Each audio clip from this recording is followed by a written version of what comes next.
Let's talk about life lessons learned the easy way. Yesterday in day 325, today's day 326 of our Get Your Goals Annual Challenge. Sharon Horne-Ellstrom here. Yesterday, as part of No Nonsense November, I shared about 15 plus life lessons I learned the hard way, meaning I had to personally experience them based on my own life experiences, usually mistakes or something super bad or traumatic that happened. Those are lessons that I learned and pulled out of those situations to turn them from a negative to a positive. Now, today we're going to talk about, I think, lessons learned the easy way, the way we want to learn lessons, or as many as we possibly can, so we don't have to make all the mistakes in our life ourselves, so that we can learn from other people that have gone before us.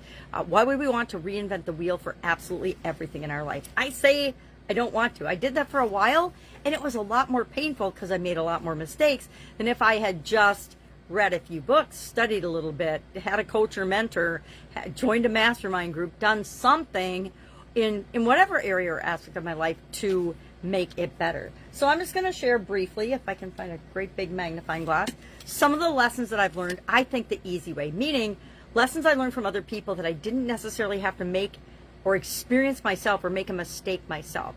I've been a student of personal development and coaching and mentoring for decades, for almost as long as I've been in business.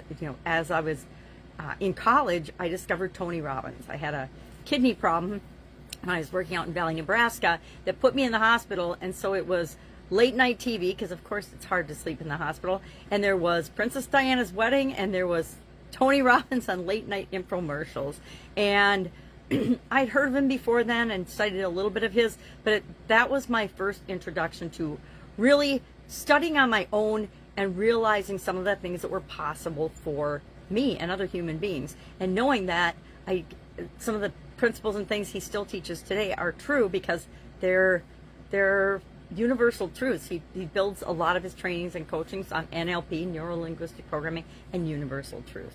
So I've been studying and a student of personal development, a student of what is humanly possible for decades now. And as such, that means I've listened to and followed and been trained and taught by many, many personal development gurus and people in different industries. So I've been involved in a lot of different industries over my career and over my business life, right? Not just my personal life, but my business life. So here's a couple of the ones I set up. I'm going to share them, just a quick list that I wrote down. And then our action item today is to think about a lesson that you learned from someone else that you didn't have to learn by yourself the hard way. I can think of a lot of business lessons I learned this way because that's an area that I have sought to, over the decades, figure out, right? And systematize and figure out what works for me, which is part of our life lessons learned the hard way, is figuring it all out ourselves instead of modeling other people. So I guess I would say my first one, it's not even on the list, is modeling other people that have gone before in any area or aspect of our life. And this is definitely something Tony Robbins builds on, and every other guru that's learned from him, or motivational speaker or TED talker that studied human development and the mind and everything else and energy teaches, is model it. You find examples of people that have done what you want to do, find out what they did, and start there. Instead of having to figure it all out yourself, find somebody who's done what you want to do, and nowadays I hire them to do it for me so I don't have to do it myself if it's not a skill or an area that I want to learn, which is something a lesson I learned from other people, is I can find someone to do a piece of something for me in any area or aspect of my life. I don't have to do everything myself. I was an early adopter of having other people do housework for me, as well as accounting. Accounting is one of the business functions that I farmed out as quickly as possible. Although I'm proficient and can do it, I do not love it. I don't like the little detailed things that have to be done every single day to keep track of things. I want to know the results, I want to know the numbers, but I don't want to have to be the one that collects all the information and puts it in the ledgers, etc. So, what are some of these lessons for me personally that I learned from other people? There's no such thing as can't. My dad taught my sisters and I that when we were very little girls, and it is core in my belief and my being now, because I love my dad so much, and he was absolutely right. And I saw him do things and push himself in different directions and build businesses while he worked in corporate America his whole life and take care of all of us girls. If you can dream it, you can do it.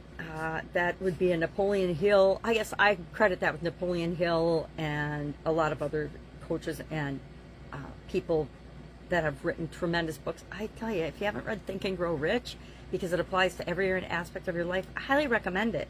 I read it every couple of years again because it is such a profound and oh so still true today book. You can get it online free. It's in the public domain. Write down your goals.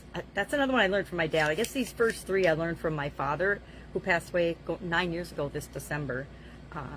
But to write down your goals, and he just drummed that into us girls as well. Hey, write down your goals. If you want to achieve something, just write it down. Don't have to show anybody, but write it down, because that starts to make it real for you. And that's the most important person to make it real for. If you think you can or think you can't, of course, either way, you're right. Henry Ford, that's one of my favorite sayings as well. It just reminds us how much our mind and our belief systems and our thoughts, what a huge impact they have on our level of confidence, etc. Frameworks, processes, systems, automation, delegation, overall business strategies or just life strategies and frameworks and things are things that I'm a huge believer in and fan of, as well as continuous improvement. Learned about those things in college as a mechanical quality industrial engineer, and took those into my corporate career for over a quarter century, as well as applied them to my own businesses and my own life. I'm a huge believer in continuous improvement, and I don't know, that comes both from learning lessons the hard way as well as the easy way. So I put it into both categories. Always be a student. Learn something from everyone you meet. Everybody that comes into our world, whether we believe it or not at the time, is here to teach or show us something. And sometimes it's just to show us how not to be, right? It's to show us as a warning of a direction we don't want to go down. I've seen so many examples of that. And I find it's a lot easier to learn from other people's behavior and mistakes than to test out all those behaviors and mistakes on myself.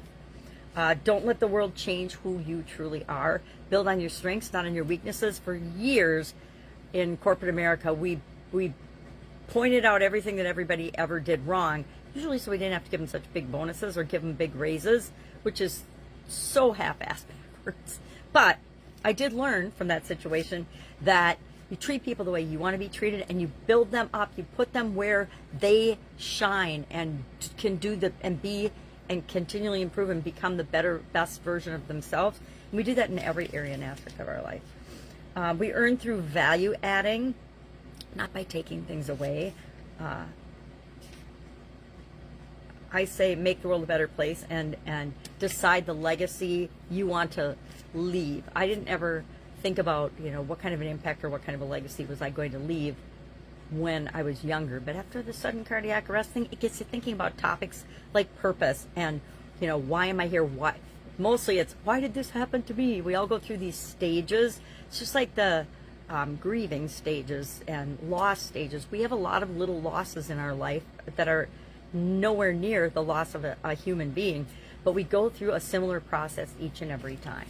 And learning about that process helped me to get through things and let go of things a whole lot faster and pull out the lesson learned faster and go from problem focused to solution focused. And I learned that all through other people's mistakes, some of my own, but mostly through modeling other people. I learned a lot about the universal laws and how they work, and that was a little bit before my sudden cardiac arrest, but not that long ago, right? Just a couple of decades ago. It wasn't nearly as long ago as some of the other things I've learned and mentors I've had. Everything is energy. You choose for you. You choose for yourself. You can only be responsible for yourself. And there's things like that. Every aha moment we have, everything we learn from someone else, those are lessons that we learn the easy way, in my humble opinion. So today, what are we doing? We are sharing one lesson that we learned from someone else so that we didn't have to make the mistake ourselves. I'm trying to think, what is my biggest one on that? I think they're probably business and financial related. Have contracts, do your homework, trust but verify. That's one of my favorite ones from business. And by doing that, I know that I've saved myself a lot of heartache and a lot of challenges that I didn't really need to face. And that's a really good one that I learned from other people. Trust what people say, but verify the information, right? You believe them and you tap into both your head, your heart, and your intuition. And that's another one the hard way, but also once I started doing that, things became a lot easier. All right, I'm rambling. If I can help you anyway, ask. Otherwise, have an awesome day, and I will, of course, be with you tomorrow, which is Thanksgiving Day here in the USA, and that means I'm cooking a lot today and tomorrow. All right, have an awesome day, and I'll see you tomorrow. Bye. Have fun with this.